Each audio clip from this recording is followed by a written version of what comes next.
Hello and welcome to the Land and Climate podcast.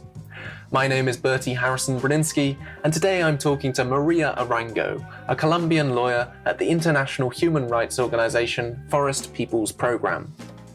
Today is the last day of COP16, shorthand for this year's United Nations Biodiversity Conference of the Parties in Colombia, which is a different event to COP29, the climate COP, which will start in Azerbaijan in a week and a half. Colombia is a country of huge importance to the environmental crisis, with international attention generally focused on the nation's fossil fuel sector and the Amazon rainforest. But this week, organisations representing Black Colombian communities have been drawing attention to a separate issue, one that is even closer to Cali, the city hosting the conference. That issue is the intensive sugarcane monocultures that have transformed the landscape of the Cauca Valley, close to the country's southwestern coast. A new report published last week called The Green Illusion alleges that the sugarcane industry, which now produces biofuels as well as sugar, has dispossessed the historically black community in the region, threatened traditional sustainable models of farming, and has led to wetland drainage and biodiversity loss on a massive scale. Forest Peoples Programme supported the report, and Maria speaks very eloquently about it, but she wanted me to clarify that the Palenque Alto Cauca and Black Communities process led this research work, and simply had no one available to conduct an interview in English during COP16. All those that have landed here have noticed that all the valley is just sugarcane. There's no biodiversity. There's really few spots that led here because the sugarcane is all around. Here, Cali is the biggest city of the southwest part of Colombia. And the southwest in Colombia is the most dangerous place in the world for human rights defenders. Seeing as Maria was calling directly from the conference, I began by asking what the atmosphere was like and how things had gone this week. This is the last days, the final decision makers, they finally come. Yesterday, there's been some progress of the demands of Afro-descendant and Indigenous peoples, but still a lot that is challenging, especially regarding the Article 8J.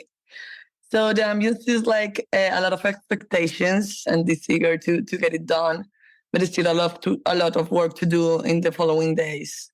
Afro-descendant people, led by the Colombian government and the Brazilian government, have proposed to be recognized in the CBD as Afro-descendant peoples because they have proven that in Latin America and the Caribbean, at least, there are more than 154 million people, Afro-descendant people, that are on 205 million hectares that are biodiversity hotspots. Nevertheless, most of them do not have any legal security over their territories, and even if they are protecting biodiversity, they are in risk of being this biodiversity hotspot destroyed. So they are claiming to be recognized as people, so they are also claim the right to have collective land titling and to have the right of self-determination that includes also the right to FPIC, free, prior, and informed consent. On the Indigenous people side, they have always also, the caucus is pushing for the creation of a permanent body of the Article 8J.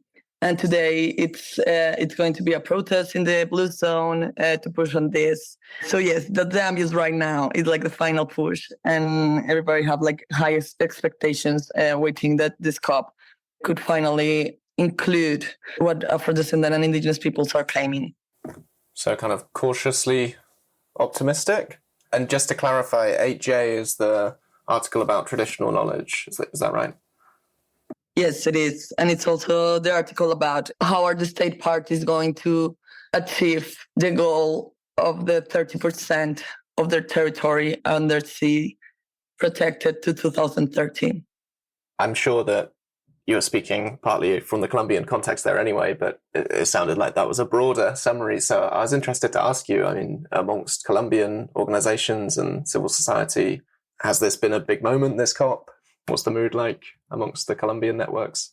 It's been a big moment. There's a lot of Colombian that we are here in the COP, a lot for the first time. The first gain of this COP is like a lot of Indigenous peoples and Afro-descendant peoples and peasants here from Colombia could finally go to a COP and understand how does it works. And biodiversity, I mean, here there is a lot of human rights violations for a long time. So normally biodiversity, it wasn't like in the top of the agenda of a lot of organizations because people were fighting for life. It's really interesting to see how to a lot of Colombian organizations, the interest on biodiversity and the CBD have raised when we learned that the COP was going to happen here in Cali. And it's really interesting to hear about the COP like happening really far away and then understanding what they are discussing, which decisions are being made then. But having it here and discussing here and researching here. So I think for Colombian civil society, it's been really interesting to have the COP here. It's been important exchange with people for all around the world. It has also put the agenda. I mean, we have been talking about biodiversity in Colombia for the last month in the media, and it normally does not happen, even if we are the second country with more biodiversity in the world. So I think it's been the time to put the biodiversity in a lot of the agendas in Colombia. I want to talk to you today about some new research that's been published ahead of this COP, and perhaps you could introduce that to us a little bit by giving us some of the background into the Cauca River Valley region and the sugarcane industry there. I know there's a long history, and this new report called The Green Illusion is all about that. Yes, it is. It's a report that was led by the Proceso de Comunidades Negras, PCN. It is one of the national Afro-descendant organizations here in Colombia, and that have led a lot of the Afro-descendant struggles in the globe too. So PCN, one of the regional organization of this national one, it's based in the valley of the Cauca River, where it's based also Cali.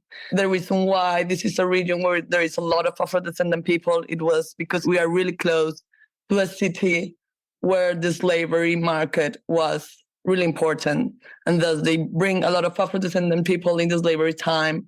For example, after they come to this city, which is called Popayan, they were sent for the plantations, but also for the mine in the Pacific coast. If you see any maps of Colombia, you can see that the Pacific coast is a biodiversity hotspot, and the majority of people living there are Afro-descendant because they were brought there for the mining. There's a lot of gold there too. So we have all this Pacific region near the Cauca Valley. The rivers are conserved because of the knowledge of Afro-descendant and because they do have effective control over their land.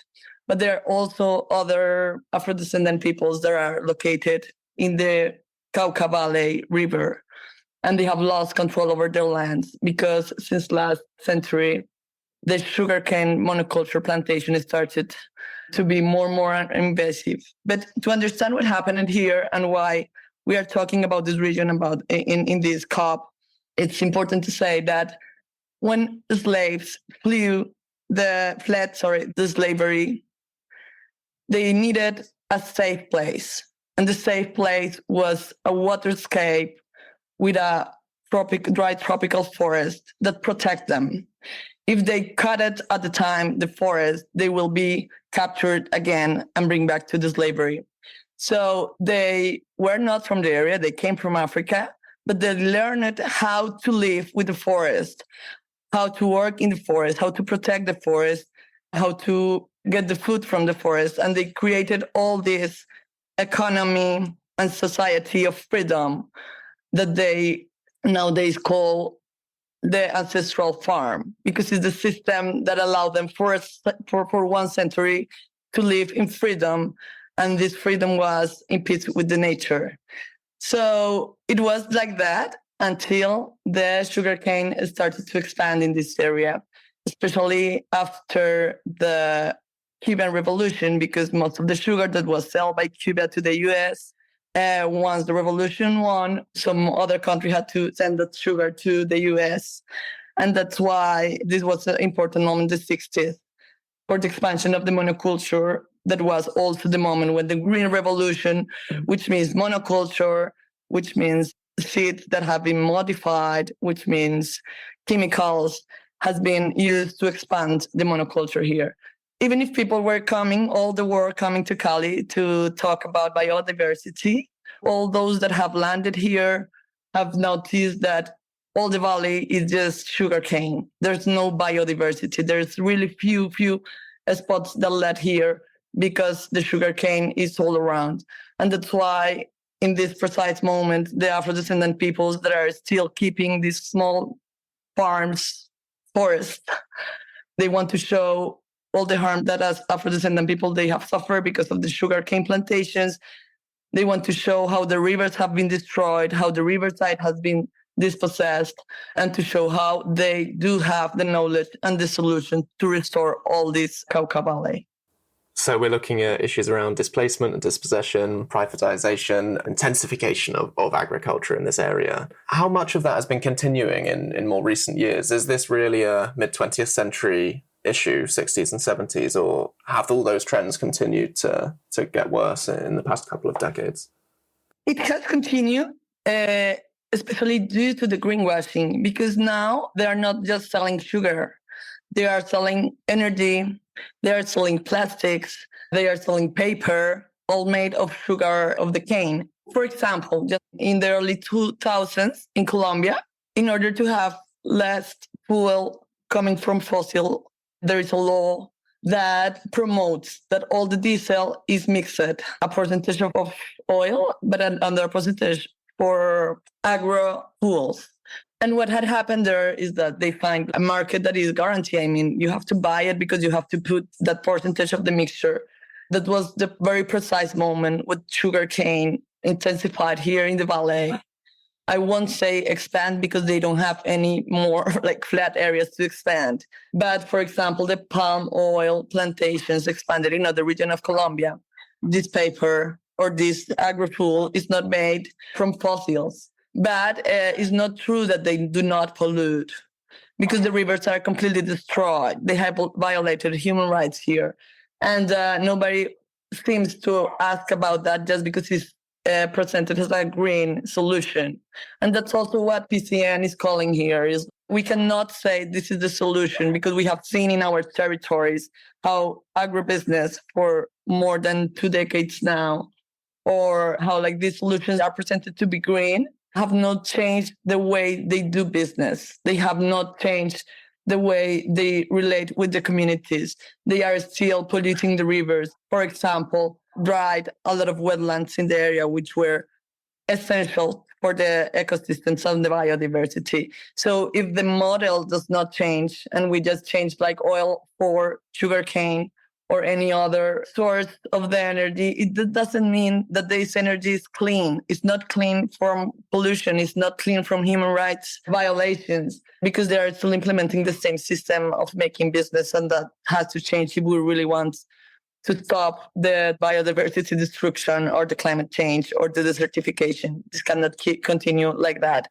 And in the press release for the reports, there are recommendations to leaders at COP16, to the Colombian government, and to the sugarcane mills and the industry around them. I know that's quite a lot to cover, but perhaps you could talk us through at least the first 2 points, then maybe we can talk about the industry demands. So the Palenque Alto Cauca of the Proceso de Comunidades Negras, the Afro-descendant organization here, are just remembering the decision makers in the COP. Some of the targets and the goals of the convention are really relevant to face this problem with sugarcane plantations. The first one is the Target 10. The Target 10 established that biodiversity-friendly practice in agriculture should be promoted. Even if it's agriculture, even if it's a monoculture, they have to adapt some practices to be biodiversity-friendly, and they haven't. The Target 18, on the other hand, also said that there is a need to end the subsidies to harmful industries. And the sugarcane industry in Colombia has a lot of subsidies, actually, that in theory protect the industry for the import from other countries. So this kind of subsidies should be reviewed to get the money from the state, of the taxpayers. They should be respecting human rights and really implementing the standards of business and human rights. But they haven't, and they still get the subsidies. So Palenque is asking that these subsidies stop until they change their harmful practices. The third one will be the Target 21. The Target 21 is about to use the best knowledge available to conserve biodiversity. As I told you, Afro-descendant people in the northern Cauca came as slaves from Africa. They learned how to live with the forest in this waterscape full of wetlands of a huge river. They built this technology when they arrived to America, and they have transmitted the knowledge from one generation to another. And there is still this knowledge here. It's threatened by sugarcane, but for example, the funds that are designated to the conservation should go to support and to use this knowledge of those that for centuries have shown that they know how to conserve, and they have done it, even among this sea of sugarcane plantations. The last one regarding the CBD is the Target 2.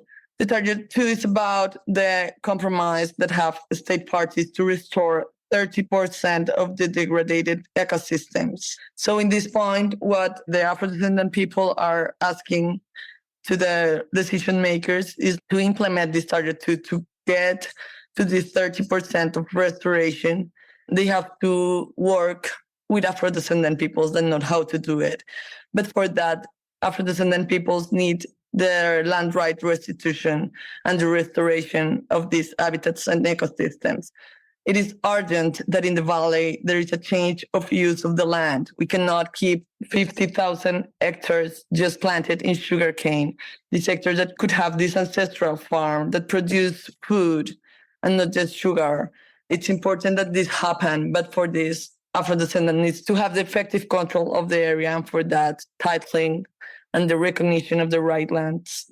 Cali is the biggest city of the southwest part of Colombia, and the southwest in Colombia is the most dangerous place in the world for human rights defenders. So all this implementation of the CBD should be aligned with other relevant agreements, as is the original of the agreement of Escazú. And this agreement is focused on the obligation that have the states to protect human rights defenders, to guarantee environmental justice, and to guarantee also the right that all the stakeholders had about access to info. And that's really important regarding the sugarcane supply chain, because one of the main barriers we found in this research is that we couldn't access to the information, like the basic information to know if we saw that there is a sugar plantation that goes to the riverside and do not respect the 30 meters that have to protect the water under the Colombian law.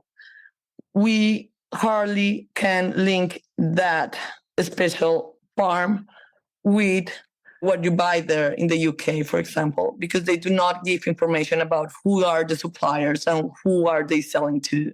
It's like a basic demand to do everything else, but we still have to say it because they don't even respect this minimal standard of giving the relevant information and respecting the right to access of information that we all have. But also the demands are regarding the historical reparation of that Afro-descendant peoples in the Americas has been pleading.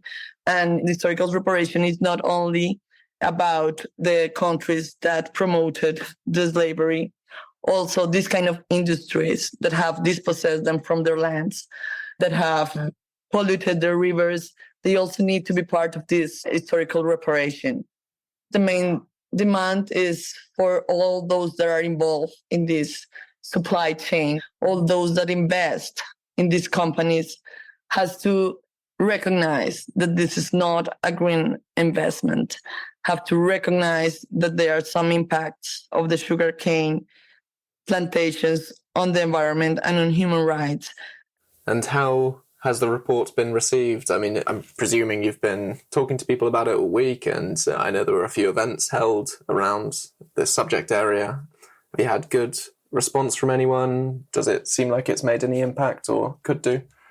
Well, we're really happy with what happened here. We were able to talk in Cali about the impacts of the sugarcane industry. We had reach like other publics audience different of that what we normally talk about this here in Cali, because all the world is here. So it was really well received. We also had congressmen and congresswomen from Colombia that came to see the expo. So I think that the general balance is that we reach other audience. We were able to talk to them, people that had come to COP.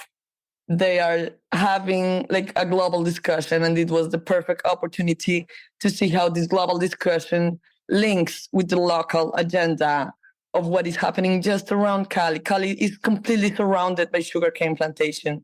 The mayor of Cali, it's also like his family is part of this industry, like what we discuss here. So it's really interesting to be able to link these global discussions with what is happening just here in the same place that they are discussing about CBD. My thanks to María Arango for coming on the show, and to Vasco Kostovsky for our audio engineering. Both the new and 2021 reports are linked in the podcast blurb, so do check those out properly, as there are further interesting details that we didn't get a chance to cover. As always, we really appreciate it if you follow, like, or leave our show a review on whichever podcast platform you use, and do check out the other articles and episodes on our site at www.landclimate.org. We will be back in 2 weeks with more to talk about, so until then, goodbye, and thanks for listening.